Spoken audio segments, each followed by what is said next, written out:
ശ്രീ പരശുരാമ കൽപ്പസൂത്രത്തിൽ ഈ ശാസ്ത്രത്തിൻ്റെ അധികാരി, വിഷയം, സംബന്ധം, പ്രയോജനം എന്നിവ ചിന്തിച്ചതിൽ ഇതിൻ്റെ ഫലം എന്താണെന്ന് വെച്ചാൽ നിർവിഷയ ചിത് വിമൃഷ്ടി ഫലം എന്നാണ്. നിർവിഷയമായിരിക്കുന്ന ചിച്ഛക്തിയുടെ അറിവാണ് ഇവിടെ ഫലമായി പറയുന്നത്. ചിച്ഛക്തി എന്ന് പറഞ്ഞാൽ ആത്മശക്തി. ആത്മലാഭാന്ന പരം വിദ്യതേ എന്നാണ്. ആത്മാവിനെ അറിയുന്നതിനേക്കാൾ വലിയ ഫലം മറ്റൊന്നും തന്നെ ഇല്ല.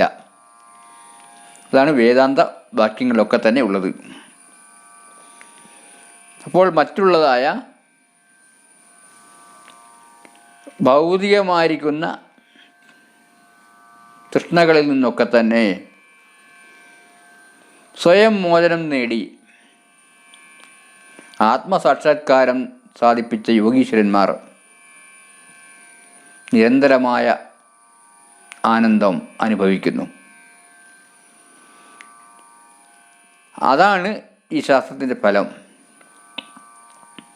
അതിനാവട്ടെ ദീക്ഷ വാങ്ങിച്ച ഉടനെ തന്നെ ആ ഫലം കിട്ടുമെന്നൊന്നും വിചാരിക്കണ്ട. വിവിധമായ ഉല്ലാസങ്ങളിലൂടെ കടന്നു പോകണം. ആരംഭോല്ലാസം,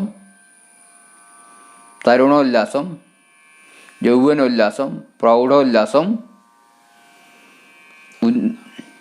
ഉന്മനോല്ലാസം, തദന്തോല്ലാസം, അനവസ്ഥോല്ലാസം എന്നിങ്ങനെ ഉള്ളതായ 7 ഉല്ലാസങ്ങളിലൂടെ കടന്നു പോകുന്ന സാധകന് മാത്രമേ ശരിയായ ചിത് വിമൃഷ്ടി എന്താണെന്ന് മനസ്സിലാക്കാൻ സാധിക്കുകയുള്ളൂ. അച്ചിദാനന്ദം എന്താണെന്ന് മനസ്സിലാക്കാൻ സാധിക്കുകയുള്ളൂ. അതിനുള്ള പ്രവർത്തനമാണ് വാസ്തവത്തിൽ ഇവിടെ നിർദ്ദേശിക്കപ്പെട്ടിരിക്കുന്നത്. ഇതാണ് ഭാവന എന്ന് പറഞ്ഞത്. ഭാവനായ ക്രിയ ഉപചാര എന്നാണ്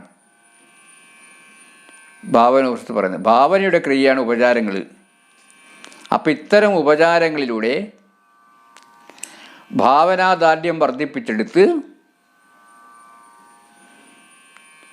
എന്താണോ നേടേണ്ടത് അത് നേടുക. ശാസ്ത്രശൈലി ഇത് തന്നെയാണ് ശാസ്ത്രത്തിൻ്റെ ശൈലിയും. അതായത് എന്താണ് ഫലം എന്നുള്ളത് വിവക്ഷിച്ച് ആ ഫലത്തിലേക്ക് എത്തിച്ചേരുവാനുള്ള പന്ഥാവ് എന്തോ അത് ഇവിടെ നിർദ്ദേശിക്കുകയാണ് ചെയ്യുന്നത്. അപ്പോൾ അതിനുള്ള പന്ഥാവ് നാം നിരന്തരം എന്താണ് വേദാന്ത വാക്യങ്ങളെയാണ് നാം ആശ്രയിക്കുന്നത്. ആ വേദാന്ത വാക്യങ്ങളിലാവട്ടെ സ ഗുരുമേവ അഭിഗച്ഛേ ശ്രോത്രിയം ബ്രഹ്മനിഷ്ഠം ശ്രോതവ്യ മന്തവ്യ നിധിധ്യാസിതവ്യ എന്ന് പറയുന്നുണ്ട്. ശ്രവണം, മനനം, നിധിധ്യാസതം ചെയ്യുന്നുണ്ട്. പക്ഷേ ശ്രവണം, മനനം എന്താണെന്ന് അവിടെ വിസ്തരിക്കുന്നുണ്ടെങ്കിൽ പോലും നിധിധ്യാസനം എന്താണെന്ന് നിർദ്ദേശിക്കുന്നില്ല. ആ നിധിധ്യാസന സ്വരൂപമാണ് ഈ പൂജ എന്ന് പറയുന്നത്. അപ്പോൾ എല്ലാ ശാസ്ത്രങ്ങളുടെയും അധീശത്വം നാം വേദത്തിൽ കൊടുത്തിരിക്കുകയാണ്. വേദമൂലകമാണ് എല്ലാം തന്നെ. പക്ഷെ ഇവിടെ ആ വേദത്തിൻ്റെ അധീശത്വത്തെ ചോദ്യം ചെയ്യുന്ന തരത്തിലാണ് ഒരു സൂത്രമുള്ളത്. അതായത് ഈ ചിദ്വിമൃഷ്ടി ഫലം തരുന്നതായ ഈ ശാസ്ത്രം അതീവ രഹസ്യമാണ്. ഇത് ബ്രഹ്മവിദ്യയാണ്. ബ്രഹ്മവിദ്യയും വേദവിദ്യയും രണ്ടും രണ്ടാണ്. അപ്പോൾ ആ ബ്രഹ്മവിദ്യ എന്താണ് എന്ന് മനസ്സിലാക്കുന്നതാണ് ഈ ശാസ്ത്രം. അപ്പോൾ ഇവിടെ പറയുന്നു വേശ്യ ഇവ പ്രകട വേദാദിവിദ്യ സർവേഷു ദർശനേഷു ഗുപ്തേയം വിദ്യ എന്ന്. വേദാദികളായിരിക്കുന്ന 14 വിദ്യകൾ വേശ്യകളെപ്പോലെ പ്രകടങ്ങളാണ്. അതായത് പണമുള്ളവന് കൈക്കലാക്കാൻ സാധിക്കും. എന്നാൽ ഈ വിദ്യ കുലസ്ത്രീയെപ്പോലെയാണ്.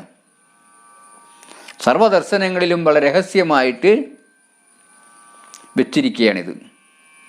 അതിനാൽ ആർക്കും തന്നെ പണം കൊടുത്ത് നേടുവാൻ സാധ്യമല്ല. അതുകൊണ്ടാണ് പറഞ്ഞിരിക്കുന്നത് രാജ്യം ദേയം ശിരോദേയം ദേയ ഷോഡശാക്ഷരി എന്ന്. രാജ്യം കൊടുക്കാം, ശിരസ്സും കൊടുക്കാം, പക്ഷേ ഷോഡശാക്ഷരി വിദ്യ കൊടുക്കാൻ പറ്റില്ല. അത്രയും രഹസ്യമാണത്. അപ്പോൾ ഇവിടെ എന്താണ് വേശ്യായ പ്രകട വേദാദി വിദ്യ എന്നിങ്ങനെ വേദത്തെ നിന്ദിച്ചതെന്ന് നമുക്ക് നോക്കണം. ഇതിനു മുമ്പ് സർവദർശന അനിന്ദ പറഞ്ഞിട്ടുണ്ട്. എല്ലാ ദർശനങ്ങളെയും ഒരുപോലെ കാണണം, ഒന്നിനെയും നിന്ദിക്കാൻ പാടില്ല എന്ന് പറഞ്ഞിട്ടുണ്ട്. എന്നിട്ട് ഇവിടെ പറയുന്നത് വേശ്യായ പ്രകട വേദാദി വിദ്യ എന്ന്. അത് നിന്ദയാണോ എന്ന് ചോദിച്ചാൽ അതും ചിന്തിക്കണം. അത് നിന്ദയല്ല. കാരണം ഇനി കുറേ കൂടെ അങ്ങോട്ട് എത്തിക്കഴിഞ്ഞാൽ ചില സൂത്രങ്ങൾ പ്രവർത്തിക്കുന്നുണ്ട്. വേശ്യായ നമനം, വേശ്യയെ നമസ്കരിക്കണം എന്നാണ് പറയുന്നത്. ശരിയായ കുലസാധകൻ വേശ്യയെ നമസ്കരിക്കണം. വേശ്യ എന്ന് പറഞ്ഞാൽ സമൂഹത്തിൽ അങ്ങേയറ്റം പതിതമായ അവസ്ഥയല്ല. ഇവിടെ സ്ത്രീത്വത്തെ മാത്രമേ താന്ത്രികൻ കാണുന്നുള്ളൂ. അവളുടെ ജോലി അവൾ എന്ത് ചെയ്യുന്നു? അതുകൊണ്ട് അവൾ എന്ത് ചെയ്യുന്നു? ശരീരം കൊണ്ട് ധനം സമ്പാദിക്കുന്നു എന്നത് മാത്രമേ ഉള്ളൂ. ആ ധനമുള്ളവനത് കിട്ടുന്നു, ധനമില്ലാത്തവർ കിട്ടില്ല. അതേപോലെയാണ് ഈ ശാസ്ത്രങ്ങളൊക്കെ തന്നെ. ധനം കൊണ്ട് നേടിയെടുക്കാൻ സാധിക്കും, എന്നാൽ ഈ വളരെ ഗുഹ്യമായിരിക്കുന്ന ഈ ബ്രഹ്മവിദ്യ ഒരിക്കലും ധനമുള്ളവന് നേടിയെടുക്കാൻ സാധ്യമല്ല. അപ്പോൾ ഈ വേദത്തെ മൊത്തമായി ഇവിടെ നിന്ദിക്കുന്നുണ്ടോ എന്ന് നോക്കണം. വേദമെന്ന് പറഞ്ഞാൽ എന്താണ് അർത്ഥം? ഇത് ധാതുവിൽ നിന്നുണ്ടായതാണ്. ശരി പറയുകയാണെങ്കിൽ ബ്രഹ്മവിദ്യ എന്നാണ് അർത്ഥം. പക്ഷേ വേദം പഠിച്ചത് കൊണ്ട് ബ്രഹ്മവിദ്യ നേടണമെന്നില്ല. കാരണം വേദത്തിൻ്റെ ലക്ഷ്യം എന്താണ്?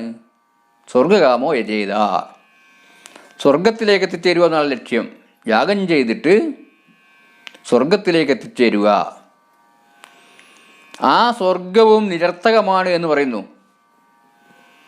തദ്യദേഹ കർമ്മജിതോ ലോകക്ഷീയതേ ഏവമേവാമുത്ര പുണ്യജിതോ ലോകക്ഷീയതേ. പുണ്യം കൊണ്ട് നേടിയെടുത്ത ഈ സ്വർഗാദി ലോകങ്ങളും ക്ഷയിക്കുന്നു എന്ന് പറയുന്നു. അപ്പം അവിടെയും നിൽക്കുന്നില്ല. അപ്പോൾ ശരിയാ സ്വർഗത്തേക്കാൾ അപ്പുറമായിരിക്കുന്ന മോക്ഷമെന്ന അവസ്ഥ, ആത്മസാക്ഷാത്കാരം എന്ന അവസ്ഥയാണ് വാസ്തവത്തിൽ നാം നേടേണ്ടത്. അപ്പോൾ സ്വർഗകാമോ യജേത എന്ന് പറയുന്ന വേദഭാഗം, അതാണ് വേദത്തിൻ്റെ പൂർവ്വഭാഗം എന്ന് പറയുന്നത്, പൂർവ്വമീമാംസ എന്ന് പറയുന്നത്, കർമ്മകാണ്ഡം എന്ന് പറയുന്നത്. അതേ അവസ്ഥയത്ത് ഉത്തരകാണ്ഡമായിരിക്കുന്ന ജ്ഞാനകാണ്ഡം അതെല്ലാവരും അംഗീകരിച്ചതുമാണ്. കർമ്മകാണ്ഡ സ്തുതികളിൽ തന്നെ ജ്ഞാനകാണ്ഡം ദർശിക്കാൻ സാധിക്കുന്നുണ്ട്. വേദത്തിൻ്റെ പരമമായ ലക്ഷ്യം അദ്വൈത സാക്ഷാത്കാരമാണ്. പക്ഷെ കർമ്മകാണ്ഡത്തിൽ ഉപയോഗിക്കുന്ന മന്ത്രങ്ങൾ, ഉദാഹരണമായിട്ട് അഗ്നിമീളയെ പുരോഹിതമെന്ന ഋഗ്വേദത്തിൽ 1-ാമത്തെ മന്ത്രം, അതിൻ്റെ അർത്ഥം അറിയാതെ എന്ത് ചെയ്യുന്നു ആൾക്കാർ? അന്നത്തെ ഋത്തിക്കുകൾ ഹോമിക്കുന്നു, അല്ല ചൊല്ലിപ്പഠിക്കുന്നു. പക്ഷേ അതിൻ്റെ അർത്ഥം എന്താണ്? അദ്വൈത അനുഭൂതിയാണ്. അഗ്നിമീളയെ പുരോഹിതം യജ്ഞസ്യ ദേവമൃത്യജം ഹോതാരം രത്നദാതമം എന്നുള്ളത്. അവിടെ അഗ്നിയും പുരോഹിതനും ഋത്തിക്കുകളും ഹോതാവും എല്ലാം തന്നെ ഒന്നായി തീരുകയാണ് ചെയ്യുന്നത്. അപ്പോൾ അത് അദ്വൈത അനുഭൂതിയാണ്. പക്ഷെ അതാരും മനസ്സിലാക്കാതെ കേവലം കർമ്മങ്ങളിൽ മാത്രം മുഴുകിപ്പോയ അവസ്ഥ, അവിടെയാണ് വേദത്തെ നിന്ദിക്കുന്നത്. അതുകൊണ്ടാണ് ഭഗവത്ഗീത പറഞ്ഞിരിക്കുന്നത് ത്രൈഗുണ്യ വിഷയാവേദ നിസ്ത്രൈഗുണ്യോ ഭവാർജുന എന്ന്.